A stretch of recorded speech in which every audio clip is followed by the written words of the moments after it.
All right, so welcome to the final night of final presentations. This is the third of 3 nights, and we are excited to hear from our next batch of entrepreneurs tonight. So I am Amanda Kaiser. I'm the program manager for E for All Cape Cod, along with my other half here. Kristen Marshall, Executive Director, E for All Cape Cod. So welcome, guys. Just a heads up, we are recording this event for posterity. It'll be available on our YouTube channel in a couple of days, so our alumni can go back and revisit the evening if they so desire. We want to take a moment and say thank you to our sponsors. Kristen, you want to tell the people who's helping us out? Sure do. It looks like the images didn't come through on this evening, but we do rely on donors like yourselves. And 2 of our primary sponsors this year are the State of Massachusetts EOHED Urban Agenda Grant, as well as the Mass Growth Capital Corporation's Small Business Technical Assistance Grant. So without those sponsors, we wouldn't be able to do what we do. So thank you so much. Thanks, Amanda. Okay, I'm gonna run to the store so I can make us something for dinner. Okay, I'll be right back. All right, and so what is the accelerator and how do these final presentations fit in? So these guys have been through basically a business 101 boot camp for the last 3 months. They've covered everything from who is their customer, how is their business uniquely valuable to that customer, legal considerations, finance, marketing, all that good stuff. So this is their capstone project after the 3 months, where they're going to summarize everything that they've put together for their business and what they're going to project for their businesses moving forward and launching into the future. So rules of the game. The entrepreneurs have 10 minutes to make their presentations. You'll hear some verbal cues from me during the presentations as I let them know when they hit their halfway point and they have a minute left. And then there's 10 minutes where they'll have a Q&A session with our panel of judges for tonight.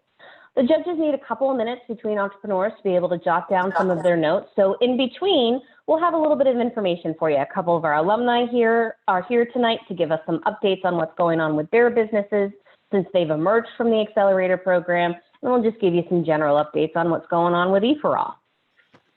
Tonight, we have 4 businesses that are presenting.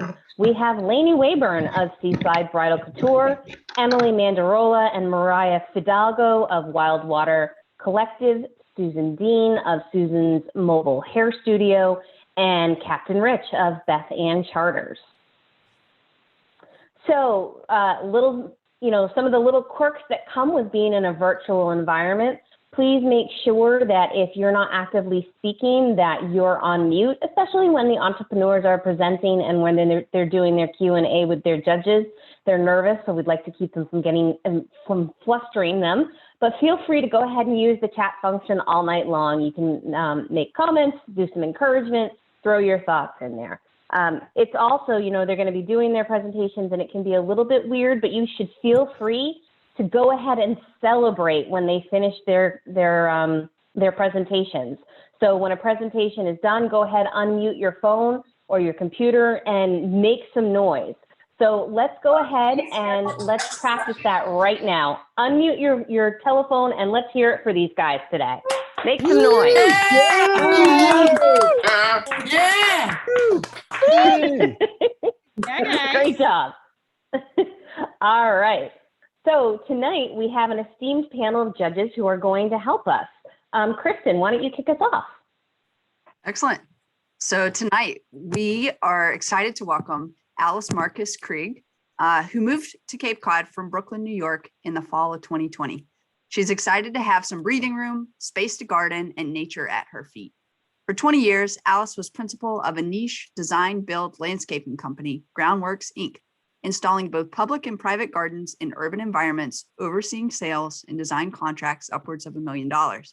She's also owned and operated a retail garden center in Williamsburg, Brooklyn, launched a proprietary soil product to West Elm, Williams-Sonoma for international distribution, written, produced, and co-hosted an award-winning podcast called We Dig Plants on Heritage Radio Network, and launched a comic graphic novel series detailing horticultural histories.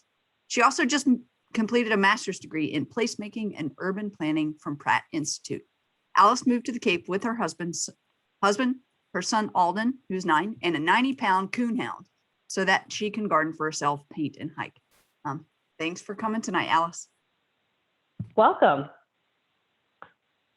We also have with us tonight Cara Galvin O'Donnell.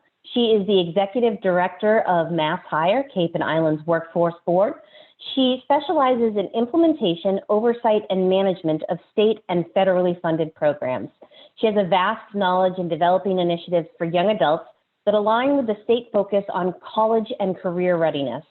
Ms. Galvin has an extensive background with the Massachusetts One-Stop Career Center system and has developed a passion for programmatic design and grant writing specific for economic growth.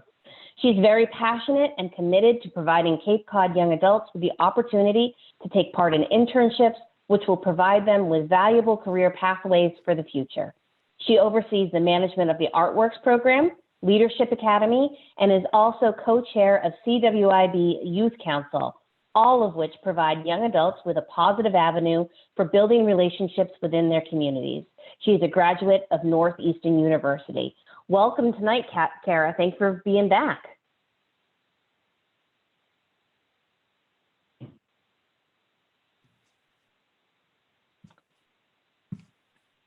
And next up, we have Felicia Penn. Felicia is a former business owner, entrepreneur, and lifelong Cape Codder. She spent 25 official years in her family-owned regional retail business, Puritan, literally learning the business from the ground up, including inventory control, sales, planning, budgeting, buying, merchandising, sourcing, marketing, and managing.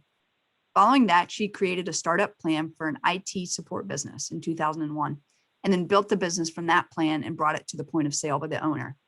She's had extensive experience in not-for-profit boards locally on Cape Cod, many of which she served as chair or president of the board, including a local financial institution, local home building company, the United Way, the Hyannis Area Chamber of Commerce, Hyannis Public Library, Cape Cod Economic Development Council, Massachusetts Maritime Academy, the Rotary Club of Hyannis, Housing Assistance Corps, and others.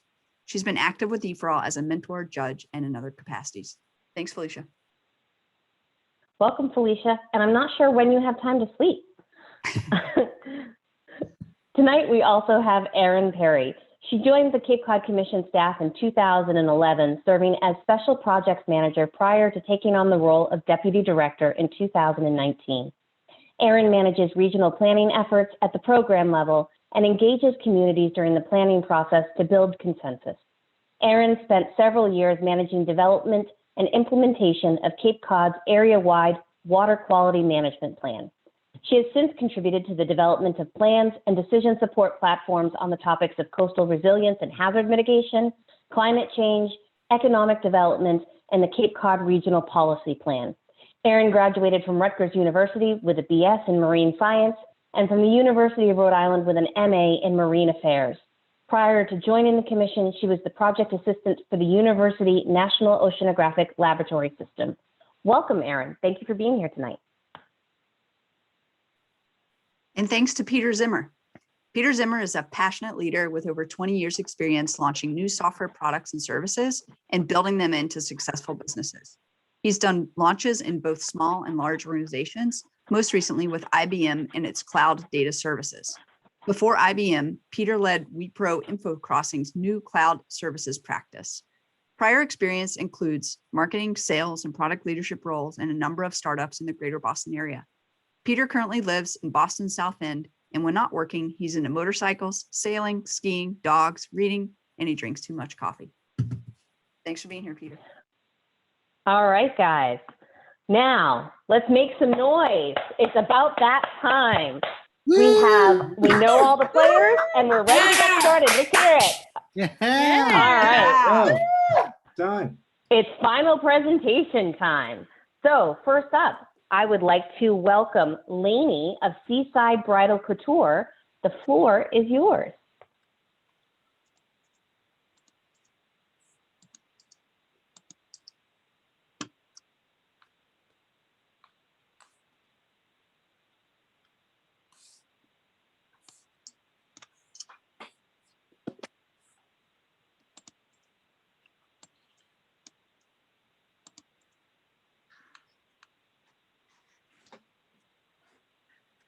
Good evening, everyone. I'm Melane Wayburn, owner of Seaside Bridal Couture, located at 187 West Main Street, Unit B, Hyannis. We are a full-service bridal boutique, giving you the traditional one-on-one customer-focused service for your formal occasions. I was born in Philippines, raised by my mother, who is very strict. I learned to be efficient, dependable, and versatile. I graduated, traveled and worked around the world. I moved here, got married, and now I'm a mother of 3 girls. So this is my story. Garment manufacturing industry has been always a part of my life. I started when I was in Philippines. I work in a garment factory there. We make clothes for big retail store here in America, like Macy's, Old Navy, and Express. And then I worked in South Korea, and then I worked in Guatemala, and then I moved here. As soon as I moved here, I immediately got a job at Disposable Bridal. I worked there for 8 wonderful years. And it was August last year when my previous employer told me about her decision to close the store forever. That was really sad. And after that, I realized that I have to continue. And I said, I have to continue what I like to do. So with the help of E4All family, I own now my business. And sorry. So during our progress speech, we are asked to set 3 goals and 1 stretch goal. My first goal is to register the business and sign a lease. On March 16, Seaside Bridal Couture was established, and we find a home for it at 187 West Main Street on March 26. My second goal is to get the empty space ready so I could start doing alterations and at least suits and tuxedo rental. My Uncle Bobby and I, and the help of my family, with a lot of hard work, I'm just getting emotional. We're able to get the space ready, and I did my first bridal fitting appointment on April 16. And the third goal is to create a online presence. So right now I have 179 followers on Facebook and 145 on Instagram. I have my social media running. I need a little bit more work to get more followers, but I will focus on that before the summer. And my stretch goal is to be finally fully operational by the end of May. I am so proud to announce you guys that we're able to make that goal happen 2 weeks early. Seaside Bridal Couture ribbon cutting and grand opening happened last May 14. It was a 3-day event with an informal fashion show. It was very successful. We sold 2 wedding dresses, 7 prom dresses, and a mother's dress with a total sale of $3,500.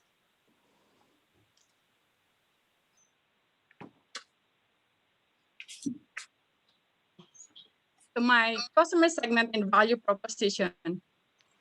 My primary customer segment is the bride. Listening to her and giving her all the attention that she needs, and also providing her the most amazing shopping experience. This will lead to my secondary customer segment, which will be the wedding party. That would be the mother, the bridesmaids, flower girls, and of course, suits and tuxedo for the groom and the groomsmen and the fathers. The other customer segments that I have will be the kids that go to prom and all the people that's attending a formal event. So we do on-site alteration. So having on-site alteration is big factor for most of the customer to make a decision, especially for the bride. It solved the problem of the hassle of finding a reputable alteration place. And we also help them with coordination of color and style for the whole wedding party. And 5 also minutes remaining. And that's part of our service. We also do gown cleaning and preservation and a dress redesign, like turning on a wedding gown into a christening gown or to be wear by another person and make a different style. So 12-month working plan. So my business is somewhat affected of seasonality here in Cape Cod. So during my slow season, I have to do a lot of alterations, like not only formal wear, even though like regular alterations, so I could support the slow season. And by March, I would start the peak season. That means I have to train new salesperson to help me with the sales floor, and I can do another stuff like alteration job and managing the sales floor. With a salesperson that's have a properly training, they're more efficient and they will be able to assist the customer properly. And also, I will be doing a fashion show during the slow season, so I could be connected to another customers. For example, doing a prom fashion show in the school, and also doing wedding networking, and that would also like give me some exposure to so more people would know about my business. So my monthly projection for month of May is 25,000. As of yesterday, I have $12,530. So I think if I started a little bit early, I would be able to get the 25,000. So that's my projection. And my feasibility and sustainability. So 3 years from now, I could see my revenue double. So that means I will be able to like hire like another regular employee to be focusing on to be a bridal consultant. And in 5 years from now, I could see having 2 spaces. That's, right now I have one building with both in men's and women's. So I think in 5 years, I would be able to have one building for just the bridal and another building for just tuxedo.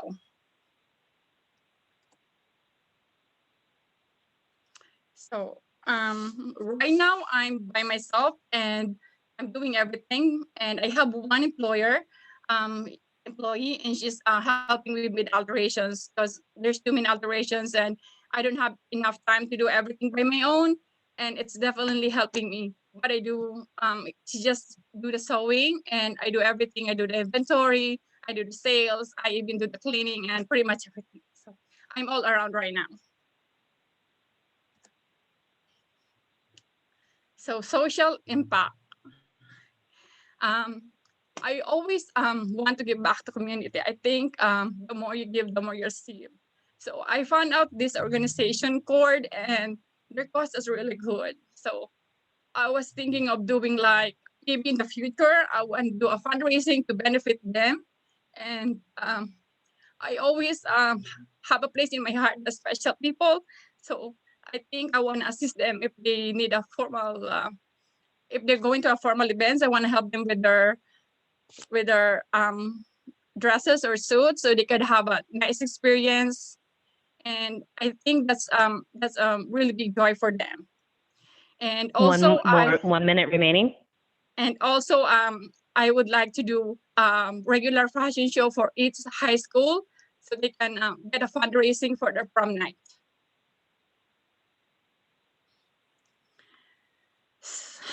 So right now I have 2 machines that I'm using. They're not really industrial machine. They are home machine. They're portable. I mean, it does the job, but if I get this 2 industrial machine, I will be able to double my alteration job. double the amount of quantity. The one that I have right now, it's slow, so I have to take more time in doing my project. But if I have this, I could do them real quick, and that would increase the revenue, and also I could do any kinds of alterations. So I can do jeans, I can do jacket, pretty much everything. And the last And that's one, time. Give it up for Lainey. Make some noise Nice for job, Lainey, Lainey. guys. Great job. Good job, Lainey.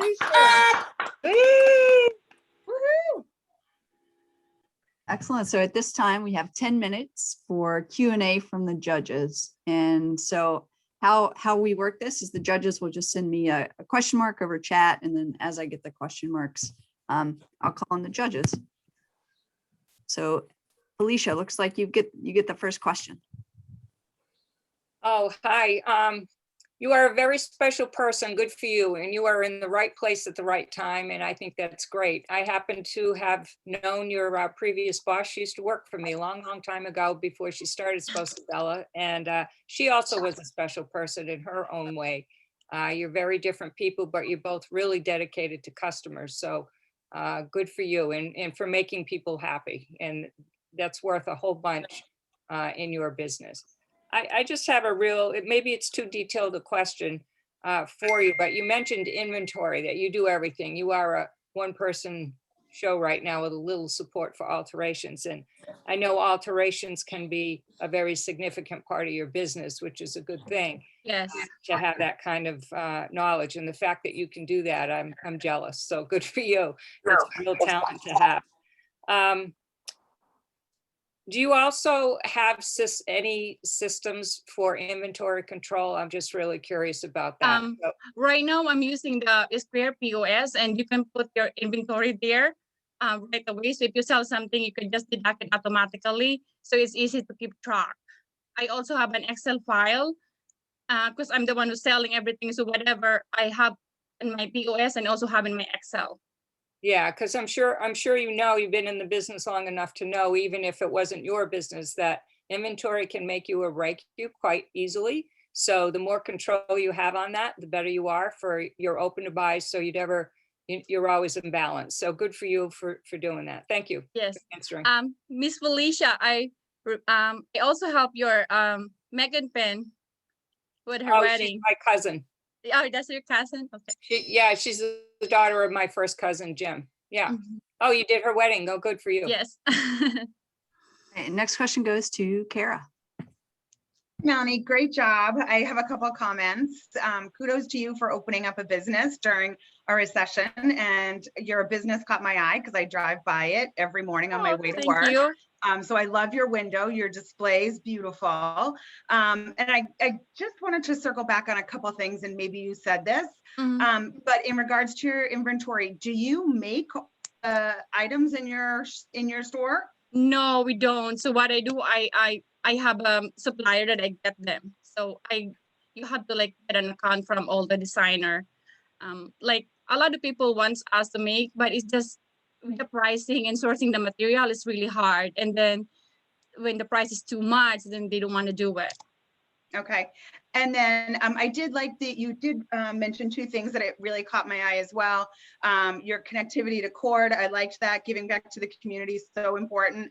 We see that so often here in the region. I liked that. And then the fashion shows with the high school, I liked that as well. So great job. Very well done.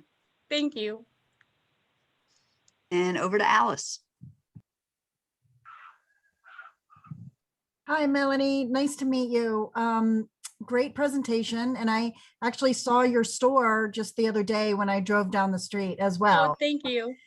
And it does look great. So my question is, can you tell me a little bit about your competitors and other stores and sort of how you're sort of stacking up against them?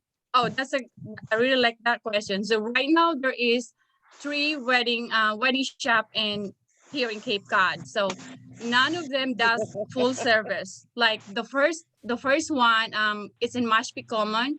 She only does bride. She doesn't do tuxedo. She doesn't do bridesmaids. And the other one here in Hyannis is Chantilly's Bridal. they do only wedding bridesmaids, but they don't do prom, they don't do tuxedo either. And there's a new one in Sandwich. They only do wedding and suits, but then they don't do alterations. My advantage is I do everything. So when you come here, you can get a wedding dress for you. You can have your mother's dress, your bridesmaids, everyone in the wedding party, and we do alterations in here. That's like Right. the really good thing. Okay, great. Thanks. Nice answer. Thank you. Thank you. And next question goes to Peter. Hi. Thank you Hi, very much. Peter. Thank you for your presentation. I just had one of my questions just got answered. So I was going to ask on marketing, you've got a great plan for building the revenue. Was there anything specific or dollars you were thinking or activities to grow your customer base, or is it word of mouth? Well, most of my customers are word of mouth. I've been at the old shop for 8 years. So all my customers from there are like, they have my cell phone number. So all the people I'm getting right now is like from word of mouth, so they tell their friends. I mean, Cape is very small, so everybody knows each other. So most of my customers are word of mouth, but then I have a plan of advertising more in social media. I'm planning to hire someone who would do my social media because I cannot handle that anymore. Like I'm trying to do everything on my own, but then I need my time more in alterations because I made more money in doing that. Sure. And that leads my second question actually about time, which was, do you see a point where you'll need, staff, sales or something inside the store? I mean, it looked like you got some good volume already.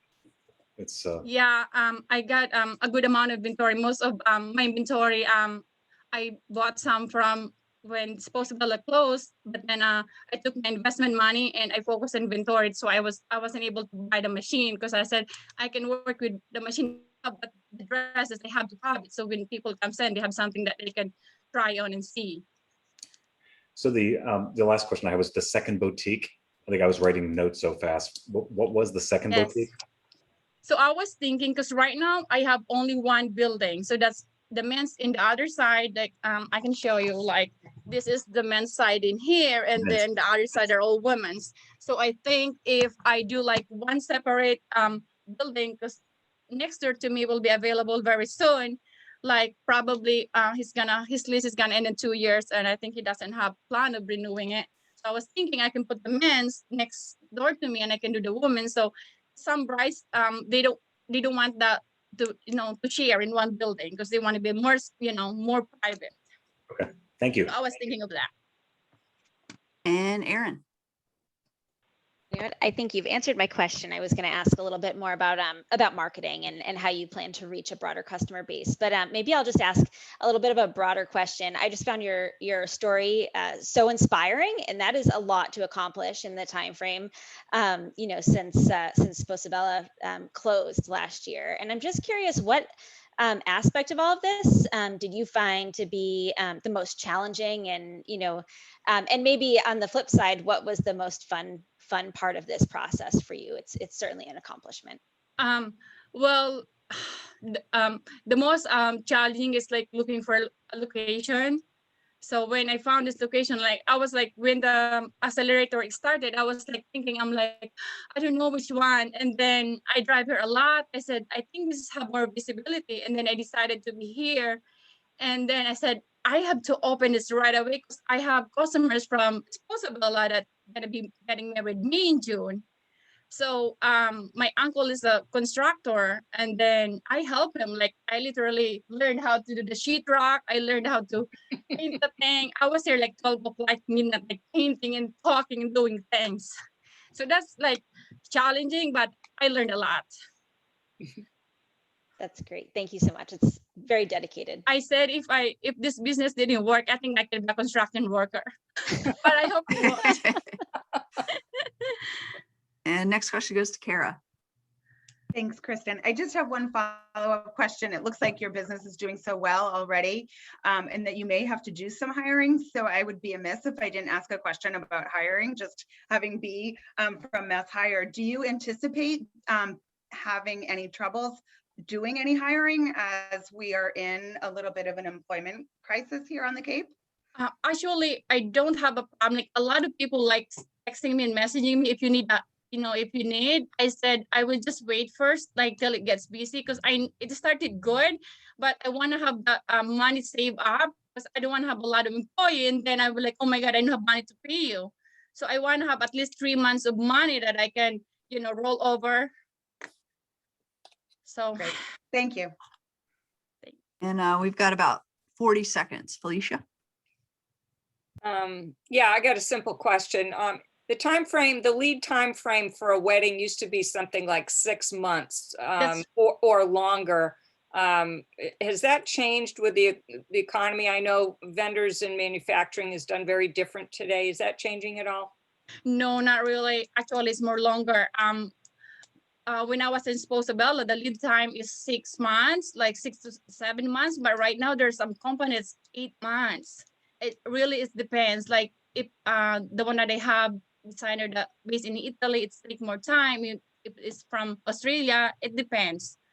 So I usually tell the bride, if your wedding is next year, do it in advance. If you do everything in advance, you have enough time. So like that would be really helpful on your website. I have no idea what you have up there. I haven't looked at it or anything, but those kind of calculations would be really good because they would depend on you for that information and keep you there. So keep them coming to you. I was planning of doing like a blog to like inform the customer, like what's the anticipation for purchasing a dress, like so they can have an idea before they come in. And that is the time. Let's give it up for Lainey.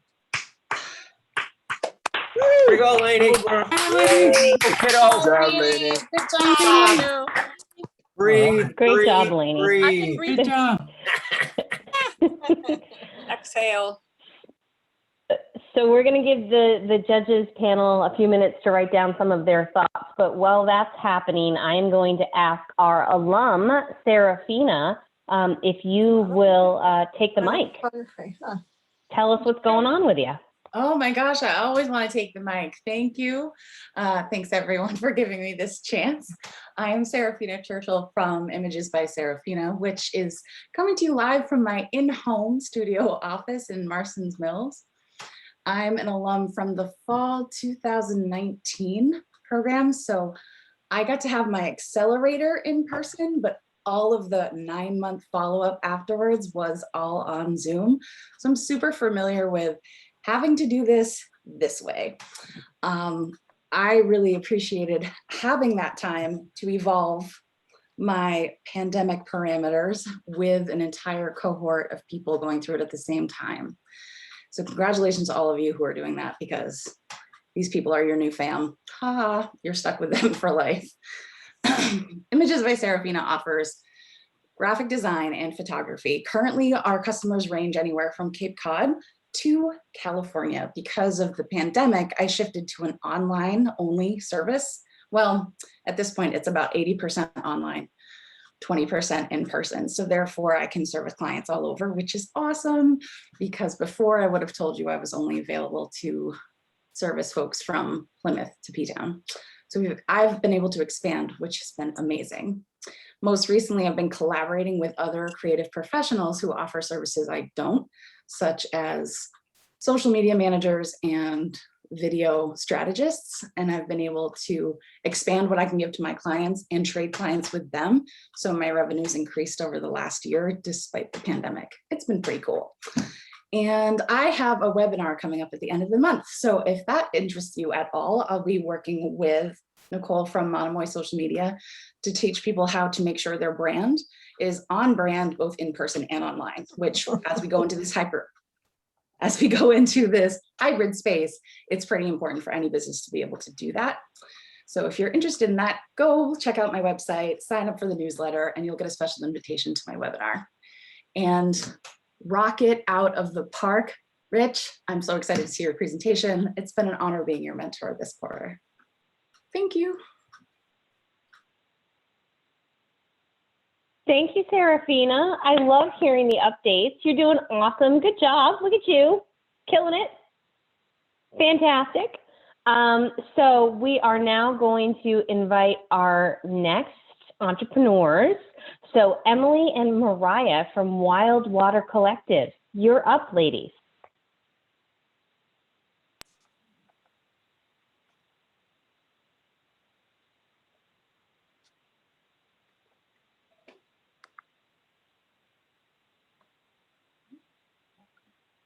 All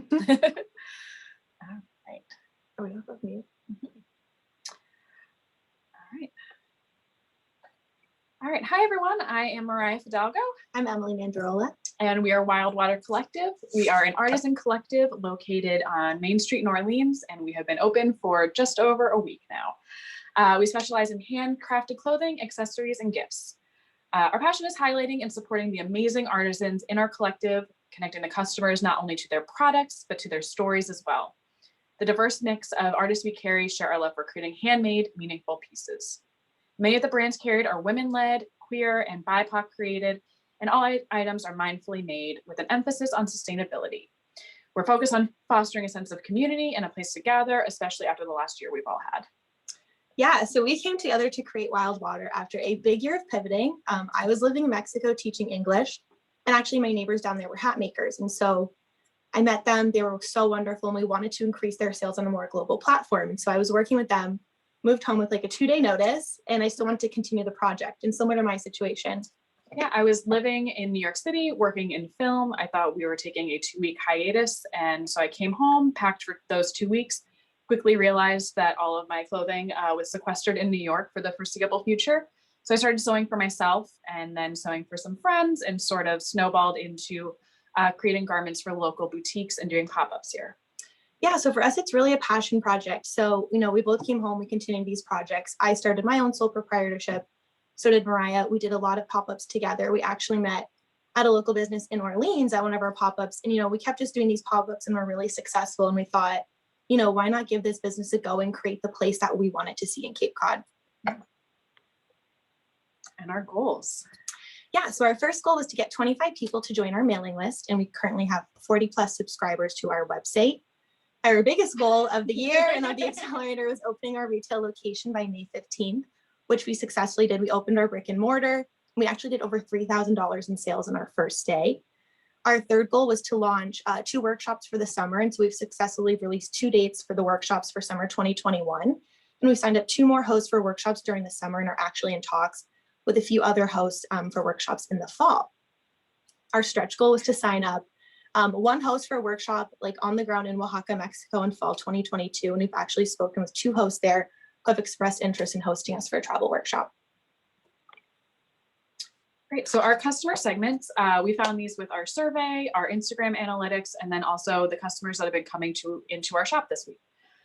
So we have our first demographic of women aged around 30 to 65 that are either part-time or full-time Cape Cod residents. They have a home here that generally have a little bit of a disposable income and more eco-focused.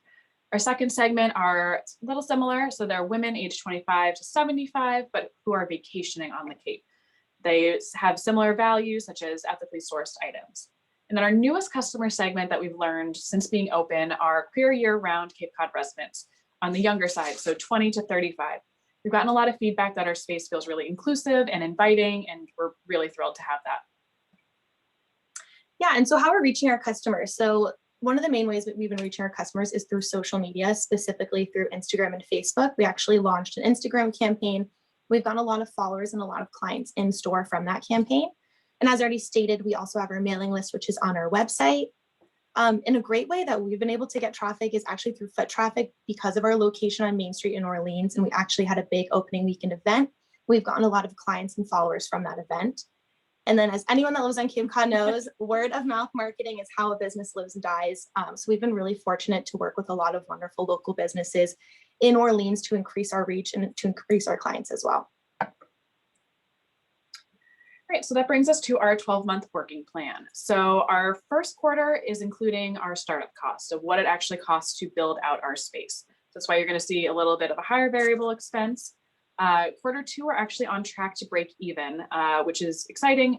Summer months, we really anticipate being our best months, as any Cape Cod business knows. We see a little dip in quarter 3. It's the winter time. There's a lot less foot traffic, a lot less people on Cape Cod. we're really planning to pivot towards our e-commerce. For that time, we're also planning on taking a 6 to 8 week hiatus where we can actually restock the store, we can travel and source our goods directly and meet more artisan partners. We're going into quarters 4 and 5. We're really anticipating being able to pay ourselves a little bit better living wage. So that's why we're seeing a little less of a break even, but that is a choice that we're gonna make. For feasibility and sustainability, the way that we expect to maintain profitability is through our 5 key levers. So we have our brick and mortar location in Orleans, we have our e-commerce, our consignment, so that's all of our artisan partners that we're working with in store for consignment, our workshops, and our wholesale network. So that includes our artisan partners in Mexico and our other partners that we have across the states. So 5 minutes we are in remaining. business. We do not know how these 5 key levers are going to work. We're just starting out, but we know that these levers are going to ebb and flow and we're going to adjust them over time. For example, our brick and mortar location in the summer is going to be much busier than it is in the fall. We have plans to pivot and transition more towards e-commerce when that time comes. Yeah, and looking forward, our kind of 3 to 5 year plan, we're really hoping to increase not only our transaction prices and our units, as well as our units per transaction by 20%. So hoping to have a higher price point per item, as well as having each transaction have more pieces. So we're really anticipating the need to hire shopkeepers, which will free up our own time. So our ability to not only produce and source globally, but just not have to mind the shop physically. And then our other goal is to increase the number of artists and consigners that we have, because the more people we can support, the better. For organizations and operations, it is just the 2 of us. So we are wearing all the hats, doing all the things. So just our tasks include managing the day-to-day. So managing the retail store, maintaining inventory, ordering more inventory, organizing that, fulfilling our online orders, managing social media, like we said, mostly Instagram and Facebook. And a big role of mine in the business is working with our artisan partners. So as I said, I was living in Mexico, so I work with a few different women's cooperatives down in Mexico. And then Mariah is sewing and dyeing her entire clothing line all on her own, and then creating and updating product photos and adding that to the website and for our inventory. So there are a few tasks that we are contracting out. So we did hire a graphic designer to do our website design. We ended up using a platform that's really easy for us to update our inventory, and it actually updates in real time. So if we have an online sale, that updates, and the same with the store. We also have hired an accountant and a bookkeeper. And as I said, we do expect sales to probably drop off a little bit in the fall. So we potentially might hire someone to help with advertising to kind of help boost our e-commerce. And we are potentially looking to outsource some sewing. As I've stated, Mariah is creating an entire clothing line on her own and dyeing it on her own. So if we were able to get some patterns to have some people sew, it would decrease some of her time creating all these products, and she can focus more on the dyeing and create more products. Social impact. So, you know, as we said, like, this is our passion project. We wanted to create a space that people felt welcome, a space that we really felt was missing on Cape Cod, a space that people feel safe to come in and just come hang out. That's why we're hosting these workshops, to kind of create this wonderful sense of community that we felt we were really missing. And to go on with that, we also are supporting a lot of artisan partners who are really underrepresented, and we're providing them with a platform to reach a more global market. Yeah, and to that end, so next month is Pride Month. So for the month of June, we're going to donate 25% of our tote bag sales to AIDS Support Group Cape Cod. And we're also really just looking forward to being able to continue other charitable collaborations as the year goes on. And this brings us to the ask. So we have a 2-prong ask. It's $2,200 to purchase the chain stitch machine that I'm currently renting. That's creating our popular wild sweatshirts. So that does the customizing embroidery. So it's all done by hand with this machine. It's going to reduce our costs if we own the machine versus renting it. It's also going to be able to increase our production, right? So if we can have the machine in the store that we own, I can be in the store sewing. I can be connecting with our customers, teaching them about what it means to embroider on this machine, and be able to actually have customized products available. So we can charge per item with this available. Right now, I don't have the ability to do that, as it is not my machine. The second thing we're asking is $2,000 to begin to develop patterns with local Massachusetts stitchers, right? So we want to reduce our cost of sewing. If it's not just me, we can increase our production volume. More people sewing means more products, means more sales. And it also means if I'm not the human that is sewing everything, it is increasing my time to be able to offer more workshops and work on our other levers as we learn. And that's our ask. And we really thank you for your time. And we've been so grateful to be a part of the E4All network. And I just got emotional. So thanks, everybody. Oh, and there we go. Let's give it up for Wildfire. Congratulations. Job, kiddos. Good job, man. You know, talk to each other. Like it. Like it. Yes. Excellent. So when I get the first question mark from the judges, we'll set a timer for 10 minutes and we'll have some Q&A here. Looks like the first one goes to Felicia. First again, I'm sorry. You ran through your revenue and expense numbers kind of quickly, but I wasn't noticing lots of profit in there somewhere. So can you, in your own words, I don't need graphs or anything, just in your own words, tell us, because I know a lot of that was because you were adding people, you were adding things to your expenses, but I just wanted to know, when do you plan to have the green line above the others? Yeah, so so as a retail business, as I know you know, the first year is going to be a little tricky for us. We actually, as sole proprietors, are also consigners in our business. So all of my sales are consigned, as well as Emily's business. So we are a little bit complicated in that way. But for revenue, we expect to actually break even Q2. We know that we're going to dip down, like we said, for the winter. And we're working on trying to learn what those really important levers are for us. So if we have to increase the amount of workshops that are available, if we have to decrease what we're spending on our wholesale and increase our consigners to sort of get us above for when we're starting to try to pay ourselves more. So I hope that answered it, but we're learning. Yeah, so I'm thinking, I mean, I wouldn't expect a new business such as yours, because you do have so many different avenues, and a lot of it is piecemeal. A lot of it is, it's not exactly a volume business at this point, nor would it ever be. I mean, that's the beauty of it. So I'm thinking, if you could say after our third year, we think we're gonna be there. I mean, I think that's perfectly acceptable. There's lots of businesses that can do things after 6 or 8 months and be totally profitable, but because of your inventory, your travel, your all kinds of, you get a lot of overhead here. That's not a critique. I mean, that's just thinking about the variables that you're dealing with. It may take some time, and as long as you're patient, that's a good thing. Yeah, I think it's because we're so passionate about it too, that we do have the patience, and we really want to support all of our other makers and then ourselves. So yeah, thank you. So next question to Kara. Ladies, great job. I loved it. It was fantastic. And having run an art program, I am just even more impassioned by it. Like Felicia, I did have a question on the profits, but she seemed to answer that. I also liked how you had a very well thought through plan on planning through the seasonality here on the Cape. I did like that. And also kind of planning to bring in other makers and support our community. I thought that was good. You did reference bringing in makers from Mexico. Can you just talk about that a little bit more? Yeah, so I was living in Mexico, and while I was down there, my neighbors are hat makers, and actually through them, I've met a couple other women's cooperatives down there. So the thing that's been hard, and like definitely a roadblock that we've had, is the shipping during the pandemic. It's been hard. It'll be much easier in the fall when I'm able to go down there, but I actually have a person on the ground in Mexico who is like going to all these different artists and partners that I've met and sending the stuff to us.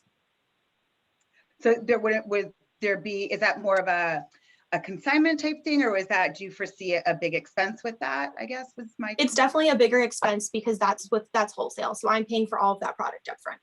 Okay. And then I did just that connectivity to the community. I really liked that. I thought that was really well thought through. And your social media is great. I did kind of check that out too. So great job. Thank you. I've been really trying. Thank you so much. Nice job. Very well done. Thanks. Alice.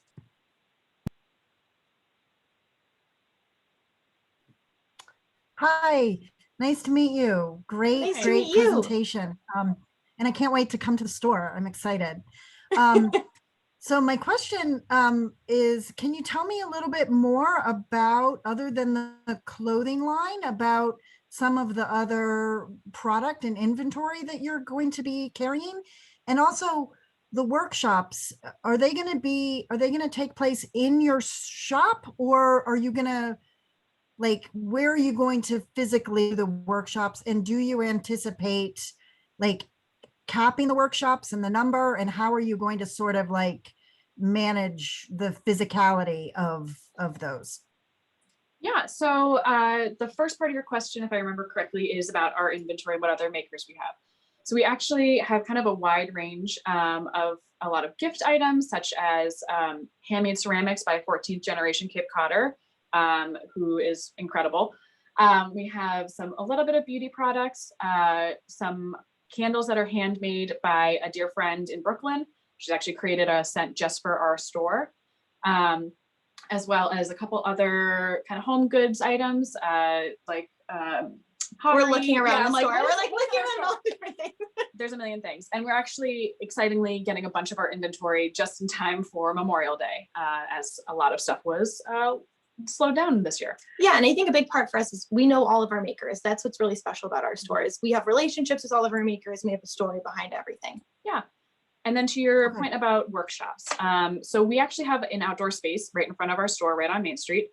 So for the warm months, we're actually able to offer our indigo dye workshops outside, which reduces the mess inside, and actually it's going to be really lovely. And then currently we're capping them at 10 people per class, partially for COVID, partially just based on the ability to actually get to work one-on-one with people. We're also offering kind of like a bridal party option. If there's a group of people that want to do a private workshop, that's on offer as well. Yeah, Airbnb experiences. Yeah. So currently we just have the 2 indigo workshops that are live available for purchase on our website. And in the next like 2 weeks, I think we're going to launch the rest of them for the summer. Cool. And I feel like there was another question about workshops, but I definitely lost the train of thought. No, no, you answered. Okay, You great. answered, because I was asking about where they were going to Yeah. take place. So, Yeah. and I just moved here from Brooklyn, so I'm nice to meet you guys. Hi, I just moved from Harlem. Yeah. We can talk. Oh. Okay. Excellent. Peter. Hey, thanks. Great presentation. That's exciting. Thanks. It's hard to take notes really quickly, so some of these questions might have just got answered. I also had questions on the workshops. It might just be presentation feedback too, that it wasn't clear necessarily. I just heard you were charging for them, so that was my question really, is there money that goes for them? Yep. Is it also PR, sort of your vision for the workshop? Because it could just be experience, right? You just want people to experience your brand. So that would be one. So I can speak to at least our indigo workshops. So because Or I will be maybe the one hosting it. you had detailed revenue. How much of the revenue is really workshops and Right. So we are currently projecting to do, I believe it's 4 workshops for our first quarter. And the average ticket price is $75 per ticket at a cap of 10 guests per workshop. The hope is that we will also have a couple private events as well. The PR side of it is for our social media as well as our newsletter. So we've been really trying to talk it up while people are in store, get them on our newsletter. So when we make a big launch, people know when those workshops are available. right. We're also offering the same dye kits in store as you will get at the workshops. You can take the stuff home. I teach you how to use it. You can make stuff with your kids at home. Got it. Let me know if I missed a No, prompt thank of that. That helps. The other one was your second ask. Somebody else was asking this too, reaching out to other makers. And it could be that we're just toward the end of that. There was, I was sold on the ask, and then I said, wait a second, what is that? What do these second ones do? So you already have makers. And my questions really were, how does it affect your brand? Or do you have a thought on that of, so, gee, I've got this collection people of a loyal customer base. How do they fit in? Are we always going to be adding new makers? Is that the idea? Well, I think a part of it, we're two sole proprietors and I'm sourcing my product and Mariah is making everything on her own. And so that really is like a big disparity in time. So I think part of the idea with outsourcing some of that sewing is that we're able to kind of split the rest of the day-to-day tasks and really be involved with our community more. Yeah, and so that's the question I actually had, was Yeah. whether they were labor, like was the intent that they're labor, or was it more of to create new product, a new offering, expand the, does that make sense? Yeah. Yes, one hand- absolutely. So our original intent for this portion of the money is there are a couple of products that we'd like to offer that I physically cannot produce in-house. So things like jumpsuits and overalls that just take more specialized machinery and different space that I just don't have the ability to do. So it would be something that Wild Water Collective designs. We would be sourcing locally instead of sending it off to unknown people abroad, and really trying to keep that money local, as well as trying to keep our costs down and just free up some of my time. Totally makes sense. Thank you. Yeah. I don't want to So hug it off, that but is is that the end? that All is right. time. So let's Yeah, give it thank you. up for Wild Water Collective. Nice job, Mariah. Thanks, guys. Good job. Oh, Great job, ladies. Great job. So while the judges gather their thoughts a little bit on everything and try to take in everything, I'm going to tell you a little bit about what's going on in the coming months with E4All. So first up, we have a pitch contest that is happening at the end of June in partnership with CCYP and Rockland Trust. We're really excited about this. It's going to be virtually via Zoom. It's the Fresh Voices Pitch Contest. So anybody who has an idea that's been rolling around in their head for a business and they want to sort of sanity check it, test it out, they'll have 2.5 minutes. They'll tell us their idea and they could win some money to actually seed the idea. So the deadline to apply is June 21st. It's up on our website now. I'll also be hosting some pitch contest workshops in advance of the deadline. So for anybody who has questions, wants some tips and tricks, some insider intel on how to present, I will be doing that a few times in advance of the pitch contest. So please, anybody who has folks who've been talking about their great idea, let's have them throw it out into the universe and see what happens. We also have our business accelerator for the fall. So we'll be doing this all over again come Labor Day. And applications for that are open on our website right now on August 12th. So I'm going to ask you guys to do me a favor.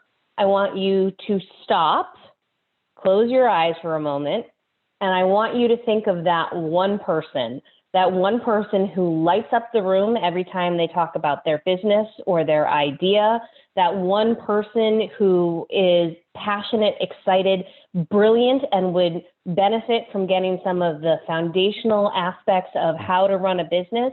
And I want you to email that person tonight and tell them to go check this out. So applications are open right now until August 12th.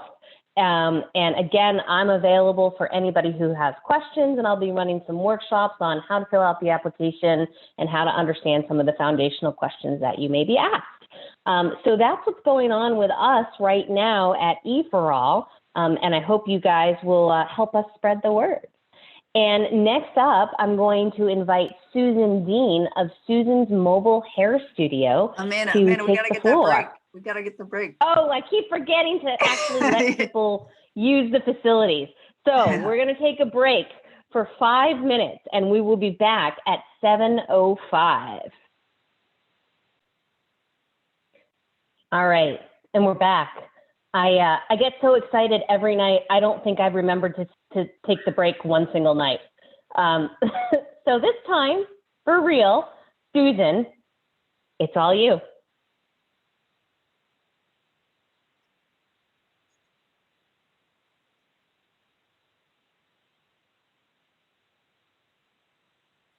Hi, everyone. My name is Susan Dean.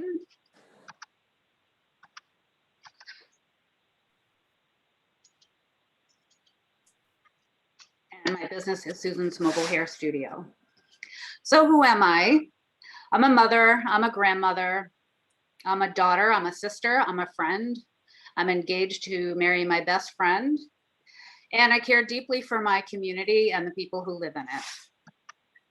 My lifelong passion has always been in the hair industry. And I knew that from probably around the age of 12. I was destined for the world of cosmetology. And I even made sure it was printed in my high school yearbook. As soon as I graduated cosmetology school, I made it my mission to learn anything and everything I could about hairdressing. So I apprenticed for about 2 years at an elite salon on the South Shore. I worked on Newberry Street and I lived out my dream job in New York City. I then went on to California and then made my way back to the Cape and worked at various salons around here. And I was fortunate enough to be able to work with some top educators in the field, some master stylists, color specialists. I even became a color specialist myself. And through my career, I had always focused on, the technical aspects of my work, the precision of my haircut, my techniques, the chemicals, the science, the color wheel, color theory. And then about 5 years ago, I met a woman who completely changed my entire perspective of what I was doing and why I was doing it. She came into the salon looking really down and really sad.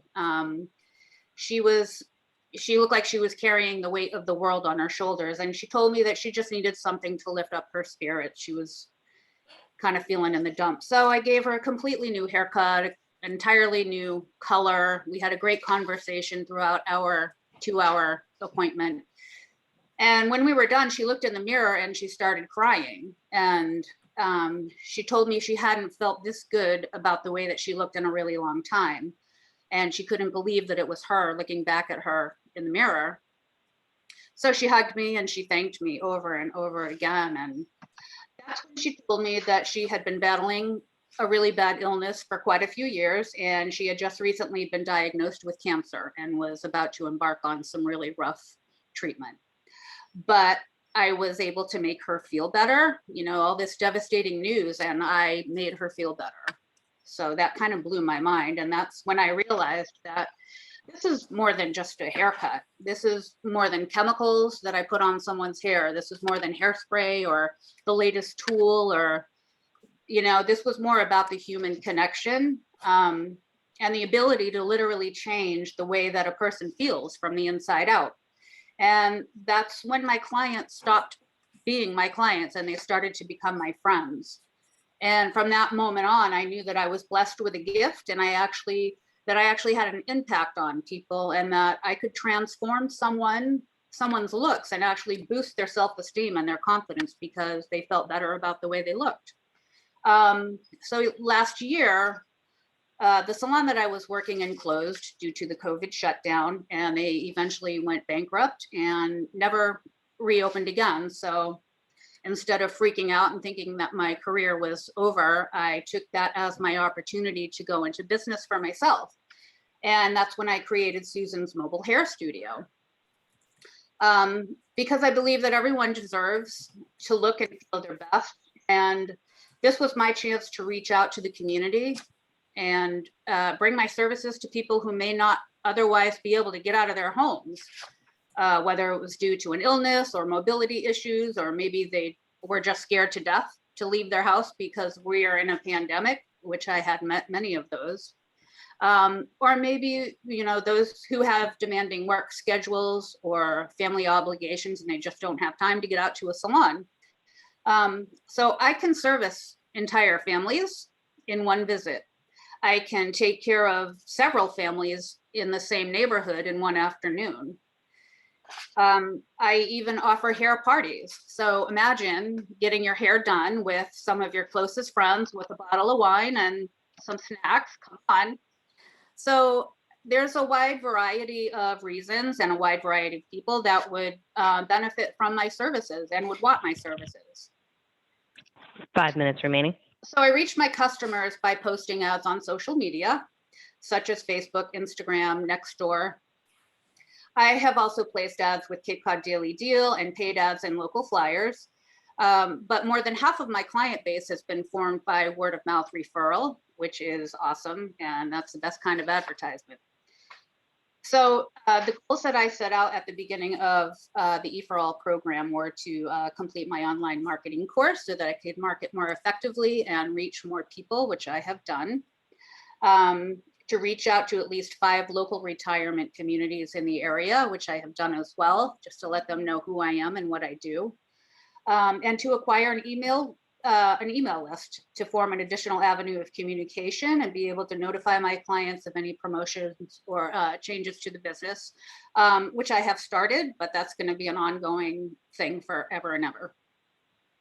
My stretch goal was to raise my number of weekly appointments from 7 to 10 by the end of the summer, and we're headed in that direction.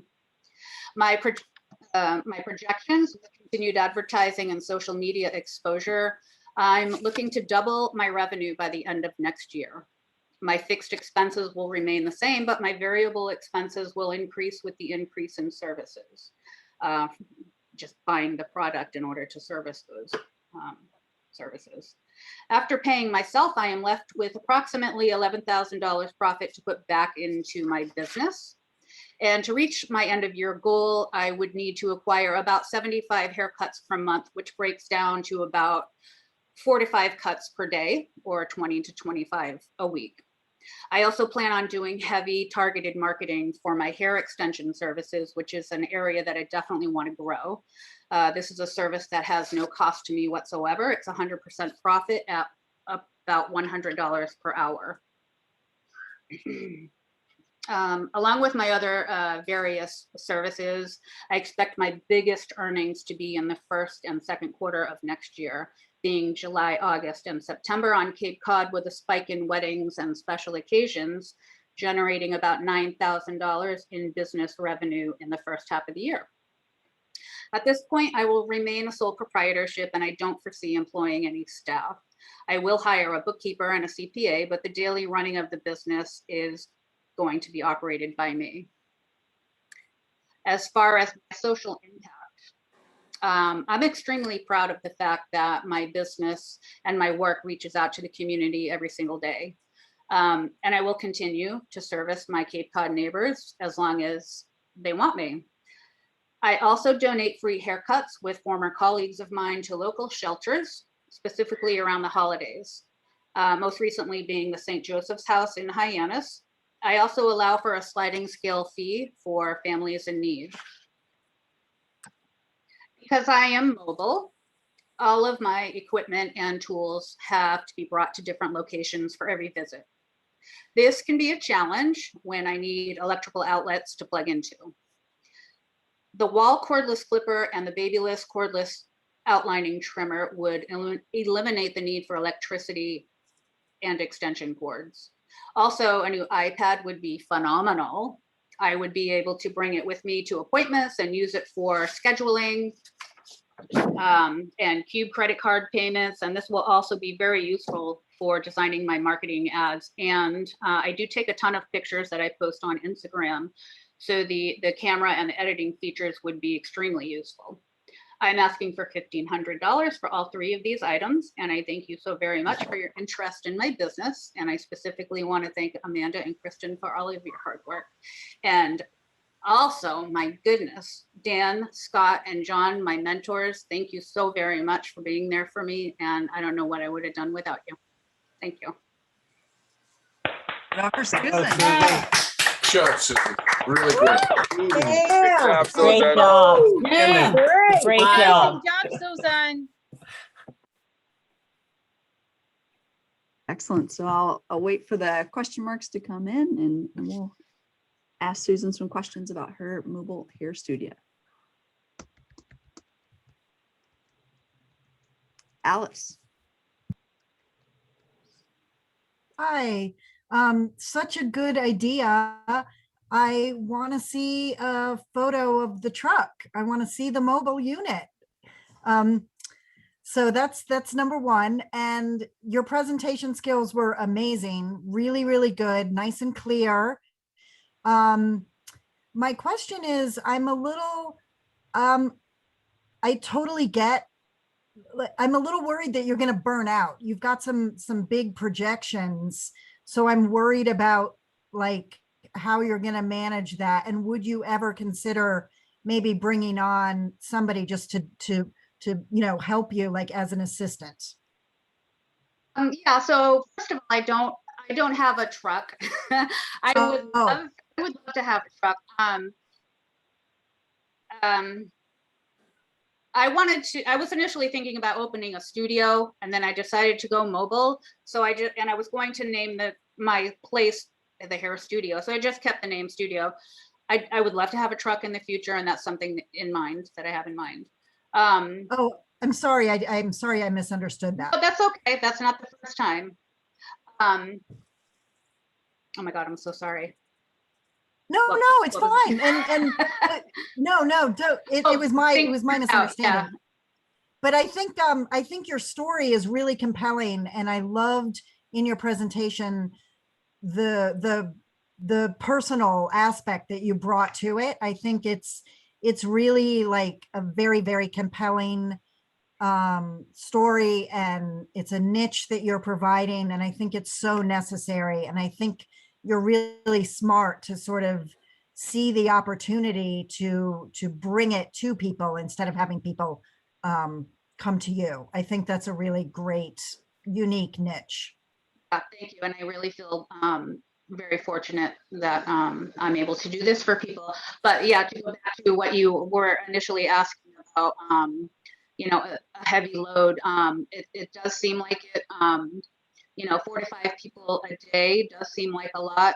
I'm actually used to doing a higher volume than that working in a salon. I know it's a whole different model because I'm actually out running around, but I also want to promote my other services. I do the hair extensions, I do updos, I do special events, I do the parties. So there's a couple other things that I can do to upsell, so that, as one of my mentors always says, work smarter, not harder. Right. Well, good luck. I think it's a great opportunity. Thank you. Excellent. Kara. Susan, loved your presentation, loved the concept. Wish I knew about this during the pandemic because keeping blonde is really, it was tough. So yes, I know. And certainly, I mean, you and Melanie should go into business together with the whole wedding hair thing. So fantastic.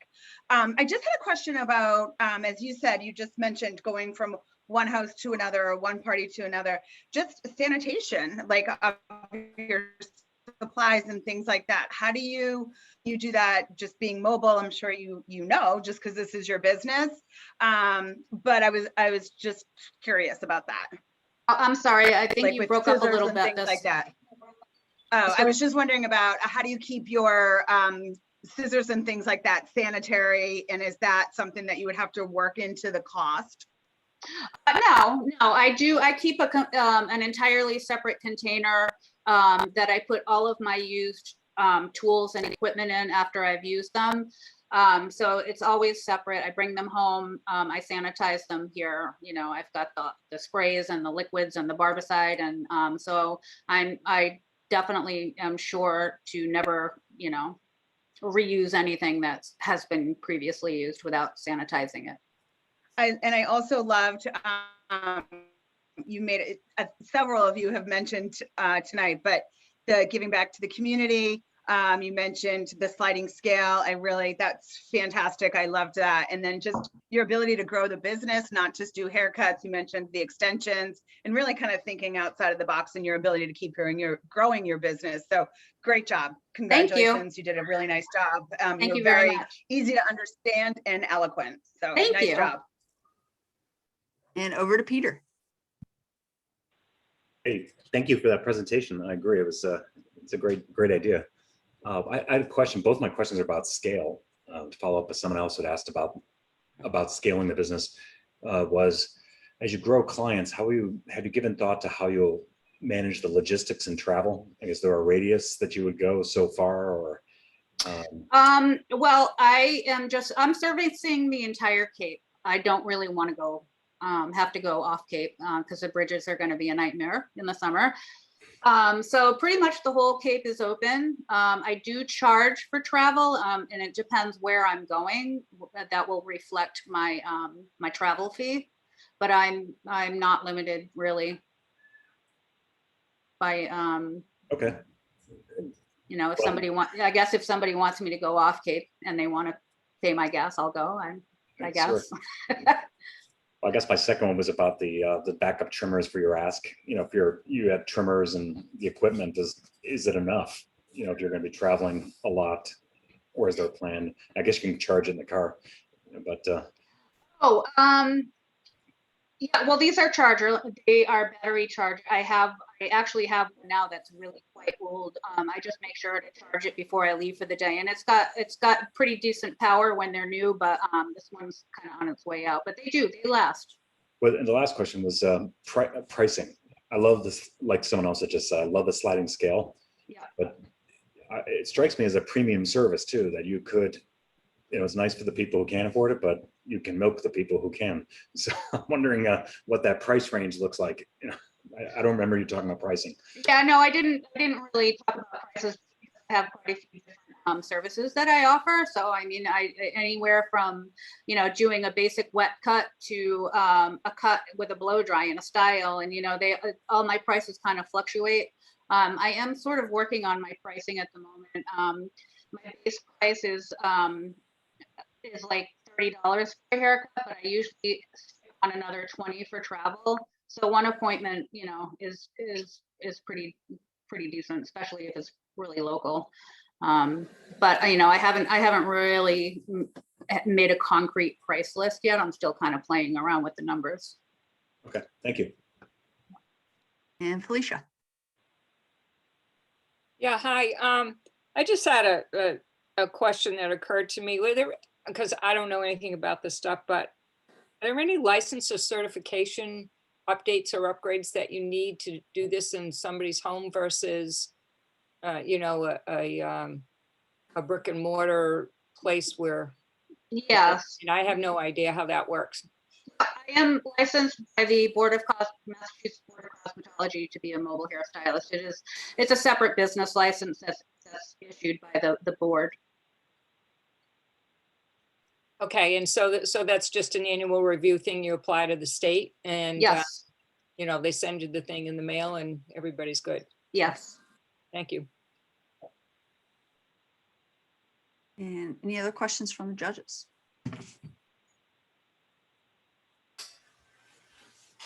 Erin. Sure. Could you talk a little bit more? And I'm sorry, as I was taking notes, I think I didn't catch all of this, but a little bit more about your customer base. As Peter mentioned, I think, you know, there's a wide variety of customers that would be interested in this service. And I'm just wondering if you could talk a little bit more about kind of the segments of the population you're focused on now and kind of where you'd like to expand, you know, moving forward, or if there are certain clients you're working more with at the moment.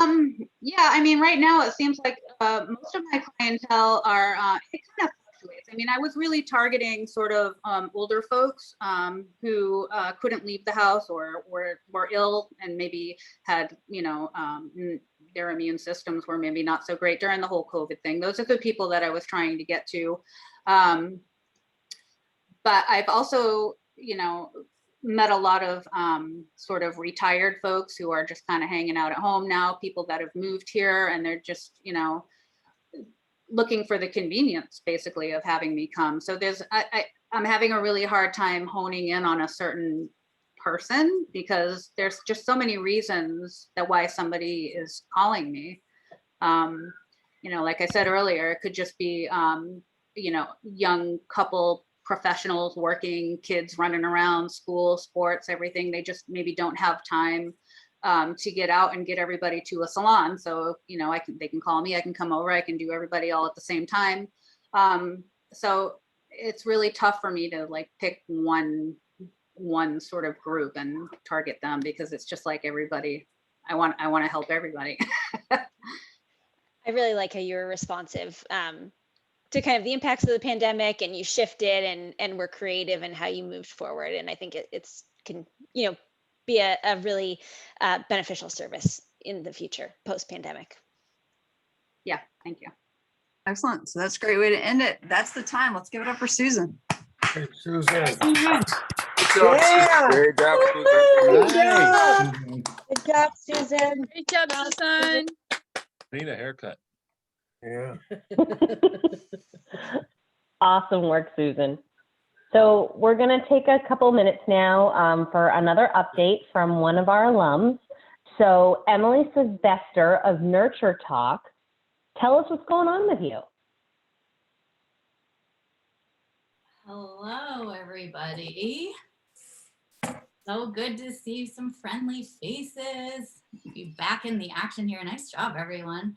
Yes, I am the founder of Nurture Talk. We're the only on-demand attention for new parents where they received evidence-based and personalized and ongoing baby feeding support from registered dietitians who are breastfeeding experts. And we do this through a healthcare secure messaging app. So we offer affordable monthly subscription services so that families can get baby feeding help and comfort and support as long as they need it. And so families can find us on nurturetalk.com. And I think being back here brings back so many memories. And I launched the first week of the pandemic. And so and Kristen was like throwing a couple big wins. I'm like, well, I think my pivot was also a pretty big win. I was planning to walk into pediatrician offices and OB offices and say, hey, try out this new service. But that wasn't gonna really work in everything that was going on with COVID. So over the last year, we've built some really great relationships with the baby registry industry and breast pump companies. And we're actually finishing up our clinical trial that was grant funded by the Academy of Nutrition and Dietetics. So I'll be so excited to share that data when it comes out in the fall. We also took first in Founders Live Boston. When was that?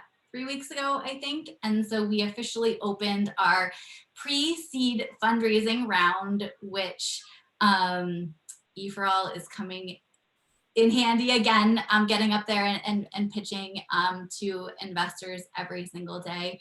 And so thank you, Kristen. I am super excited to, talk to so many amazing people in the industry and across the world. But I wish somebody on here would invent a time machine because what I'm getting on here to ask from you all is if you could find me on Instagram, follow me, and share with as many moms as possible, because whoever on here or in E4All is going into the fundraising world, right? It takes up a ton of time, and my focus is still trying to reach as many moms as possible. And I think Serafina was a great lead in here, like how much work social media and graphic design takes. It takes a lot. And so I'm really trying to strive to still reach moms while I am in my fundraising shoes and building Nurture Talk. And so let me see what else. I'll take any questions. Anybody that has questions about what we're doing. I would love it for you all to, yes, hop on, give me any feedback about, what I'm doing, what the company looks like, and send anybody interested in finding out about how to help mamas in the prenatal and new mama space out. That would be wonderful. What geography? All across the country. I have moms from everywhere because we have a HIPAA secure messaging app, and so they message us when they need us, and we get back to them no matter where they are. We are limited to the US right now, just because of the way the app I'm using right now works. We can't access international numbers. However, we have international interest. We have a partner out of the UK that is interested in building with us and jumping in on this fundraising round to build out this technology to bring us to a business MVP because our service MVP, we've been hustling the last year to really prove that. I will post a link. So And Emily, the chat doesn't show later, so say the link out loud for anybody who's watching this video after the fact. Yes, nurturetalk.com, and I am at Nurture Talk. Let's see if I can spell this late at night. NURTURETALK. Oh, Melissa, I miss you.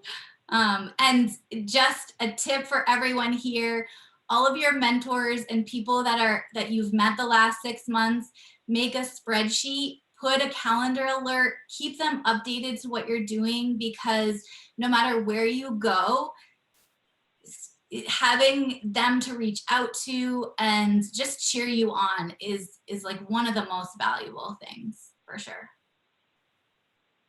And you bring me to a great point, Emily, which is, Kristen and I are paid staff. We deliver the programming, but with 15 entrepreneurs, 13 to 15 entrepreneurs, that means we have 45 volunteer mentors twice a year.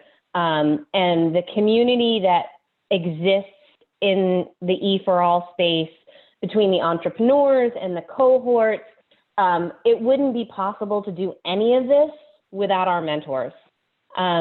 So you guys just mean so much to us, to the entrepreneurs, to the program, and to the Cape Cod community, because we firmly believe that we're bringing something that's really new, and we can't do it without any of you.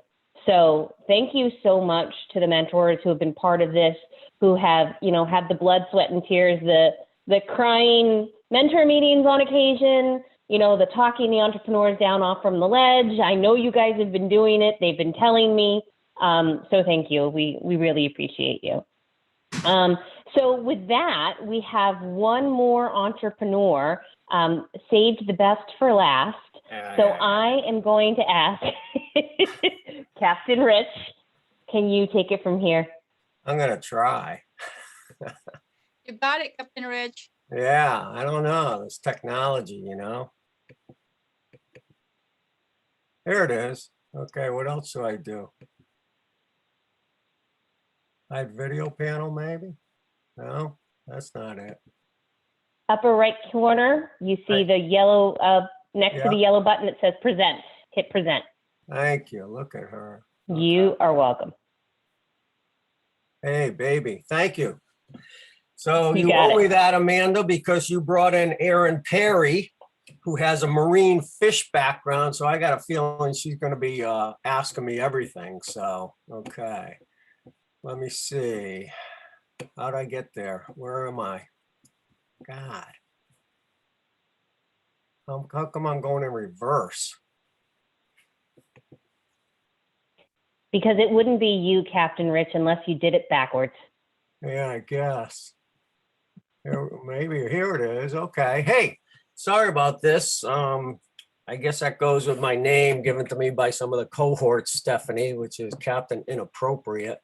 So excuse me if I say something that might be, but I came to the Cape Cod with my wife about 16 years ago after a big career in aerospace. And I used to fish, and I got my captain's license at night while I was doing a real job, I guess. And we came up here and we bought Nelson's Bait and Tackle Shop in Provincetown, kind of an institution. And at that time, we started also to do some charters. I had a small boat, so I just was messing around. And we started that back in '04. And we were primarily fishing. We did about 98.9% of our charters were fishing charters. And we didn't do many in the beginning.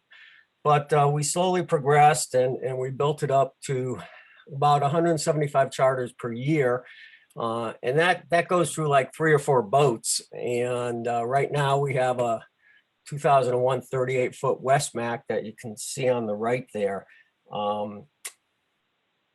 Also, what we started to do is we started to use the infamous word of pivot, and we started to do other things besides fishing. We started to do whale watching, sunset cruises, and so on. And because of that, Our business kind of boomed last year and the year before. So last fall, we acquired a second boat. It's a 1982 29 Dyer. And this is a picture. We launched it last week. And those are a couple of my new captains there getting training. So the big question is, why E for all? I might have had a lot of business experience, but I didn't have any SEO or marketing experience. And I wanted to really make sure this other boat was full. So our customer and value proposition, like I said, we do a lot of things. We do fishing, we do whale watching, sunset cruises, memorial, kids cruises. But the main points are, it's a private experience. You know, it's up close and personal, you and your family, great boats, creating memories, and just enjoying some good time, you know, amongst you, okay? Our market, about 85% vacationers, 15% Cape Codders, mid to higher level income, families with kids, big LGBT community with the sunset cruises. And we were successful because we get like 35% return customers, yet we had some lingering thoughts, which turned into some really important questions, especially with the second boat. You know, we said, hey, are people looking for our services? Are we going to be able to fill this boat? What are we offering? Is there a true customer need or not? Also, how and will they look for our services? We never did any advertising. I used to write an article in the local paper, and that was good enough to get us people. But, you know, are they using the internet, social media, so on, et cetera? And once they find us, why will they choose Beth Ann Charters instead of somebody else? Okay. So our survey sought the answers to them. In our survey, we had about 160 responses, some questions about demographics, but mostly about what people do here on the Cape when they're on the Cape. The good news is, number one thing was, are people looking for our services? And the survey very clearly said, yes, they are. The number one thing, people on the Cape, they go to the beach. Well, we have a fun in the sun trip, which we take people to the beach, and, you know, they're on the boat and they go swimming, they do whatever they want. The number two thing, whale watch, we do whale watches. Number three, sunset cruises. And number four, good looking guy here with the hat on to hide his bald head, me, fishing. So the good news is we do what people want to do when they're on the Cape. But the other questions, how do people look for those services? And once they find them, how do they choose? Well, it's kind of obvious we're in a different age. So search engine, Google, social media, Facebook, Instagram, websites, those are a number of respondents. They aren't really percentages. And how do they choose us? Well, customer reviews, TripAdvisor, Google reviews, and cost. And whether or not you're a private boat or a whale watch boat with 250 people. Now, the great news is we give them exactly what they wanted. The bad news is we had done nothing just about to hit this search engine, social media thing, and so on. But the good news is the survey told us what we had to do. So these are our accelerator goals. Where do people look?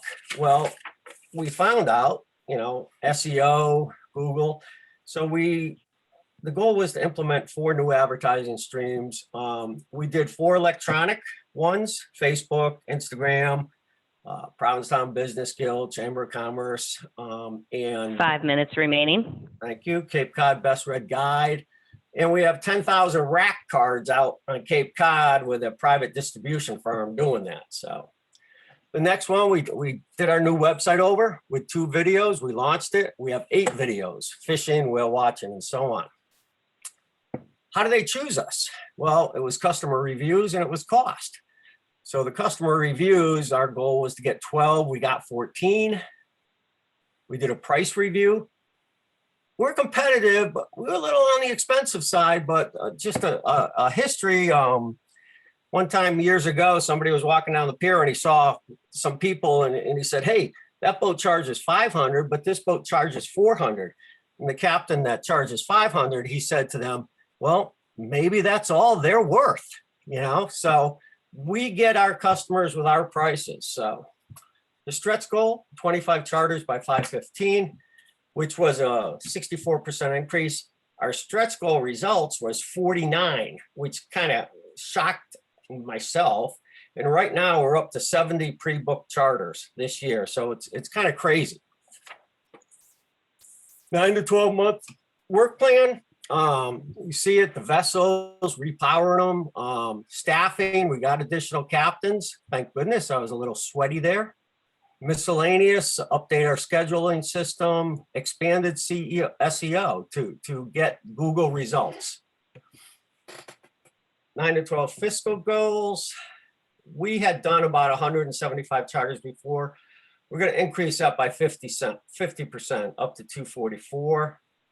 Our financials, obviously, in the fall, we don't do much. In the winter, we do nothing. And in the spring, we do some. But our projections are $60,000 for profit. And I think that's conservative, to be honest with you. Financial feasibility and sustainability. Oh, now I messed up again. 85 charters a year covers our complete fixed cost. That includes a new boat. And we've done over 100 charters the last 12 years. So we're breaking even. We're fine. And after our fixed costs are covered, we get about an average of $350 profit per trip. So that gives us our profitability. Our 3 to 5 years, 175 for the big boat, 125 for Bethy, the new boat. Realistically, that 125 will probably go up to 150, maybe even 175. Our revenue probably go up to a bottom line net of 80. A question, what are we going to do in the off season? Right now, I don't do much, but I kind of restored that new boat this past winter. So I had some fun. But I can also do these things, maybe instruct people how to be captains, instruct them in rod and reel repair. Not sure. The key is the future can be supported by what we have now. The soft side, we want to continue to maintain Provincetown's maritime heritage. A lot of whale watching, a lot of fishing. A lot of it's gone away, but we like to be on the water. We want to bring people to Provincetown. Experience the history, experience the funkiness. We want to give semi-retired captains, folks my age, mid-60s, some part-time jobs, opportunity to mentor some kids. We want to support the Erie kids. Right now we have 2 kids that are mates. I got to tell you, one of them, last couple of years, he's making like $12,000 a summer. And he's going to University of Tampa next year, and he just completed half of his captain's course, which I sent him to. And the key is I want to spend more time on the water with my grandnephew here, and I want to spend some time in the pool with my wife. Our social impact. 1 minute. Provincetown Center for Coastal Studies. Mostly whale disentanglement, but a lot of other stuff. The sea, without the ocean, without the sea, we're nothing. Okay, so we've started to give people the ability to donate to the center on our website. So far, it's been a couple of $100. My ask, hey, we're stable, we're established. I'm not eating ramen noodles in a bad year, okay? I'm having fun. My cohorts, this is them. They're taking huge leaps of faith. They're sweating their next hit of revenue. They're putting their hearts and souls into this whole thing. So personally, my ask is that if you see fit, give a solid donation via us to the Center for Coastal Studies. I don't care what it is, but the lion's share go to all my deserving cohorts. So thank you very much. And I'll take any questions, but I do want to thank the whole community, especially my mentors, Kim, Kaylee, and Serafina. Just they kept my feet to the fire, which is kind of hard to do. So I appreciate everything. Thank you. I like him. He's kind of like me. Oh, awesome. Excellent. Let's give it up for Captain Rick. Oh my God. Right? Hey, Captain Rick. Oh, Captain Rick. Yo, yo. Now, how do I get this open now? How do I get back to my screen? There we go. You're perfect. Yeah. Aaron, first question. See, I knew she was going to come at me. She's got fish in the background. Oh, I do. You're right. Yeah. I saw that right in the beginning. I came ready. Yeah. I'm just curious, and you touched on this toward the end just for a second, but obviously fisheries are changing. I know that that wasn't the primary purpose or the highest kind of area of your business there, but do you see that? Have you seen that, I guess, impacting your business over the time that you've been doing this? And what types of changes do you foresee moving forward that you think could impact your business and your revenue? Well, absolutely. The fishing has changed. You know that more than anybody else. And we saw that probably starting 3, 4, 5 years ago. And so we started to move to go toward what I call the specialty charters. The whale watching, the 2-hour evening sunset cruises, cocktails, appetizers, drive around, kids creature cruise. You take kids out, you lift up lobster traps, you go look, catch some mackerel, throw the mackerel to the seals, all those types of trips. Now, when we started, I think I said over 95% of our trips were fishing. Right now, and this is 60 charters, and we're at 70 right now. 53% of the 60 charters booked to that point in time are fishing. 47% are the other specialties. So we have, kind of shifted around based upon the fact that the fisheries are declining, people, there's a need to do this other thing too, to be on the water. So we've kind of adapted and continuing to go that way. I wouldn't mind it if we were 30% fishing, to be quite honest with you. As long as people are enjoying themselves and coming out with us.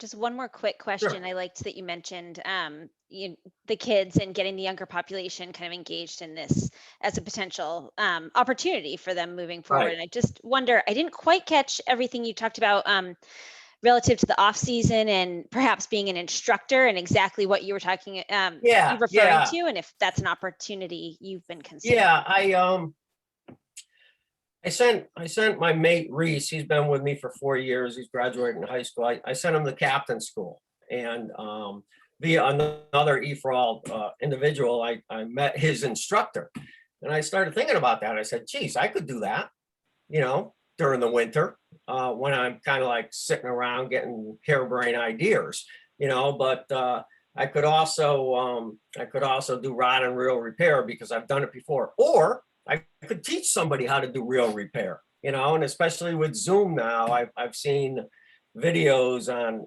everything's on YouTube, but people, doing it very nice, explaining it to people, that sort of thing. I like teaching. I like imparting wisdom to anybody, and over my years and way back in aerospace to now, I can name the people and who I kind of mentored without even calling it mentoring. And I take great satisfaction in that. So. And next up, Peter. Hey, Rich, thanks very much. Nice presentation. Good business, Peter. And I just had a question. I wasn't clear on sort of the charters that typically include food, beverage, and that, or is that an opportunity for upsell? They don't. Okay. People do ask us for water, and I begrudgingly give it to them, but no, you make them pay for it. Yeah, I make them pay. Water, the high profit margin. But we've thought about linking up with a couple of local catering firms as far as, having the catering firms bring the lunch down and so on, et cetera. But there hasn't been much demand. Like I said, we've done 150, 175 charters, and I would say less than a handful have asked about that. We've thought about liquor, we've looked at that, and it's just not worth it, especially when you're on the water too. Right. It's BYO, you can bring whatever you want, and people do. Our customers are not the the 4 or 5 guys coming down with their hats on backwards and 3 coolers of beer. Okay, our customers are the families, the kids, the partners, if they're going to open something, they're opening a nicer bottle of wine that I would buy, and maybe some champagne and, a couple of beers. But no, we've looked at that. We've kind of said, you know what, it's too much trouble to get a very small margin of profit. So. Sure. Well, I like your idea of potentially partnering with other people, photographers, people like that. I'd love to have a special drink, like the evening sunset drink. We could have fun naming it and stuff, but it's just, it's one of those things.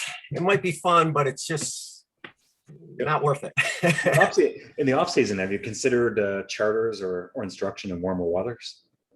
No, we have. My mother-in-law is 93 and she's up here 24/7. So someday we'll go somewhere, but the winters are here in Truro. They're pretty, yeah. Thank you. Which isn't bad either. And Kara. Hi, Rich, I loved your enthusiasm. I thought it was great. It was definitely infectious. I kind of wanted to piggyback on Erin. She had already expanded on this, but just the off season, you had touched on it with some courses or classes for young adults, or was that something you were going to do for just general population? Because I really loved that idea. Well, that was a question I had, and to be honest with you, I haven't really thought it through. Okay, I mean, seriously, I just put it on there maybe a day ago, because it just came to me as a brain. Well, clearly it was a good one because Erin and I both picked up on it. Yeah. I there's a lot of opportunity to provide advice and guidance, and it's just linking up with the people, getting to them. And for me, look, I'm 66. I mean, I do this for fun, and it's not, I don't need to make money in the off season to help kids. I mean, no, but there's a lot of opportunity, I think, to take what you love to do and share it with absolutely young adults. And you have such an affection for what you do. And I think obviously that's something that so many of us caught on, and whether it's something within the boating community, or as Erin was showing, just the nautical or something, right? You have a gift, and sharing that with somebody would be fantastic. Yeah, and we have a long off season. I was just following an auction they had, and I forgot the name of the place on Cape Cod. It was like a Cape and Islands sea camps or something. Yeah. That went bankrupt, and they had a gigantic auction the last 2 days, like thousands of items. And they had these small, like 9-foot rowing dinghies. And for, the bids were like a couple hundred, then they started going up. And I was thinking about buying like 3 of them, because I could put them in my garage and then kind of bring people over and just, some fiberglassing and some varnishing and, that sort of thing. It would have been fun. So, but I never told my wife about that, so I didn't even attempt it. Well, great job. I really enjoyed your presentation. Thank you. Next question goes to Alice. Hi. Alice. Your enthusiasm is incredible. And I honestly, your numbers are incredible, as you know. And I mean, you could even go to 3 and 4 boats. Like, I think the demand is there. And this, you could just scale up, and the staffing would be no problem. And I love the fact that you're thinking about it as jobs for like second career, and like, I think for older people. Yeah. That's so brilliant. I have, I talked to my mentors. I was sweating it for a while because I had people, and then they dropped out, and then I couldn't find some. And so I really had to expand, and these people, I have a dentist, ex Provincetown select person.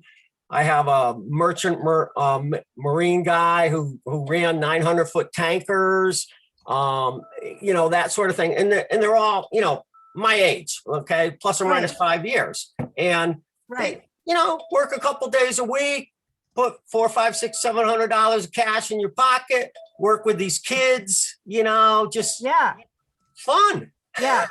Yeah. And as far as expanding, my wife said, let me just shut this off. My wife said to me, what are you doing? What are you getting a second boat for? What are you doing? You're supposed to be coming down. And I said, you die, right? You stop, you die. Okay. So, body and what if it doesn't work out? If it doesn't work out, I'll sell it, for probably 15 more than I got it for. So I don't know, I just. So I have two quick. That's time. That's time. Oh, okay. And we have run out of time. Thank you, Christine. You guys saved Great Captain job, Rich. Captain Rich. Thanks.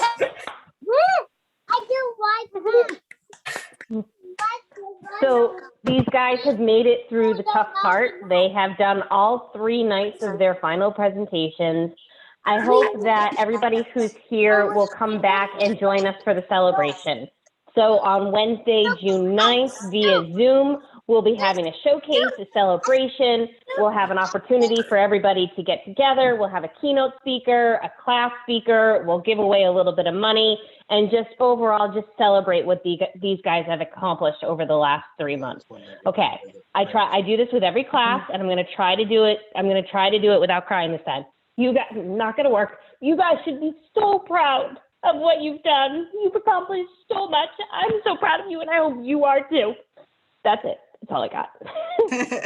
Yeah, one more round.